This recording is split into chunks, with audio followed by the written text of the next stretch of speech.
Welcome to Musing with Tanya D. I am your host, spiritual life coach, holistic shamedium, and subtle energy surgeon. Tanya D. So I want to talk about the clouds, and I wish I was talking about the ones in the sky. So I think about it as a godsend, or is this a potential setback for humanity in general? But isn't it remarkable how one simple word can describe both an idea as an innocent, and at the same time, it actually hides the inconvenience behind it. It's even a dangerous implementation, actually, because the cloud is one of those words.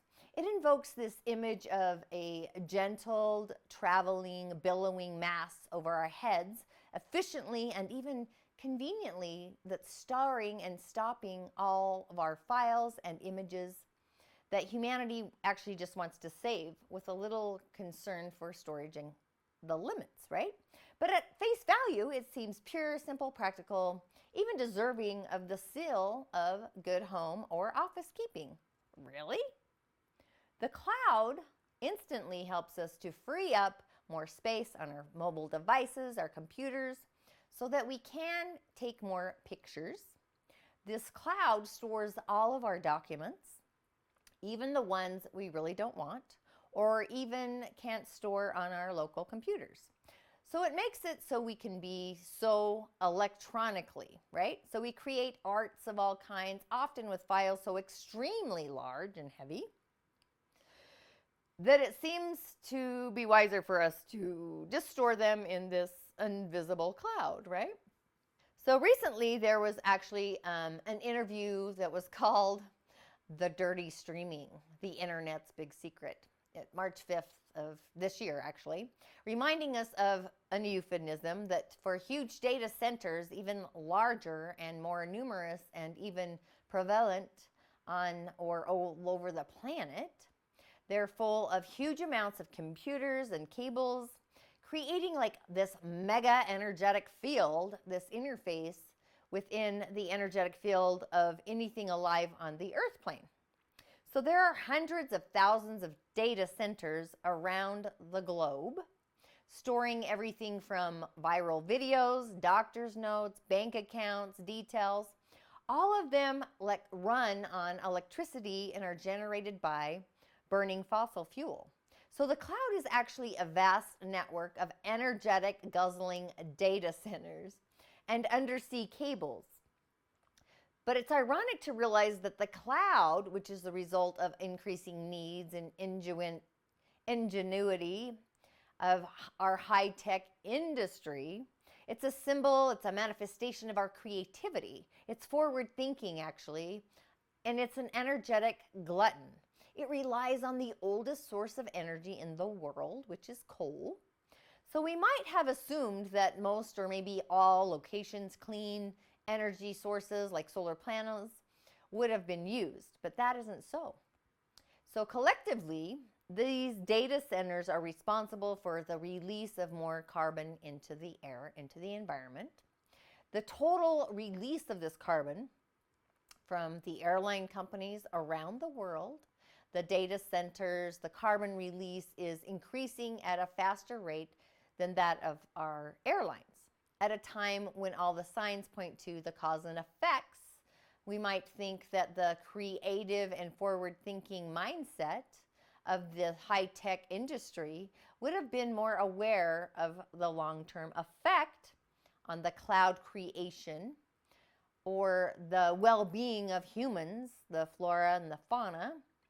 But when we observe, for example, how high-tech corporations like cell phone manufacturers ensure that each new model has a slightly different design of a charger that dictates that we just can't reuse the same charger for an upgraded phone, then we know that their focus is really not on preservation, but consumption. It demonstrates a disrespect for our earth, environment, our home, and even just all forms of life in general, because it essentially stems from ignorance of the simple rule of respect for all others, including ourselves and even the planet. And it goes on to demonstrate a disregard of this ignorance of just universal law of one. The law of one. And that's everything each of us does affects everyone else on the planet, unless or until a major collective comes together and has an awakening surrounding the basic and even the fundamental realization of mutual respect for one another. We're a consuming race, and this is going to end very badly for us. Our children, their children, the children's children, and so on and so on. That's why it's up to us at this time in our evolution, in this cosmic evolution. We just can't allow, however, we are just like a widespread of global damage to our planet as an entirety, even our own human bodies. So this is accomplished by our rise in consciousness as we become increasingly more aware, just refusing to accept what greed-orientated entities serve up to us. We have the power to change what doesn't truly serve us. And with all of that, thanks for joining me. These are just some of our shifting times. And if you haven't followed me on social media platforms, you can find me at What's Up Tanya D on Facebook. Instagram, I'm at the Tanya D. Twitter, I'm at Green Skinny Girl. On YouTube, which you're probably watching, it's Tanya D. And please subscribe to my my channel and ring the bell. On iTunes or Apple Podcasts, I should say, subscribe to my podcast. It's Musing with Tanya D. I highly recommend at this moment in space and time that you tune into the nature series. I would start with spring and just move forward from there. It's an energetic perspective of the inner and the outer body.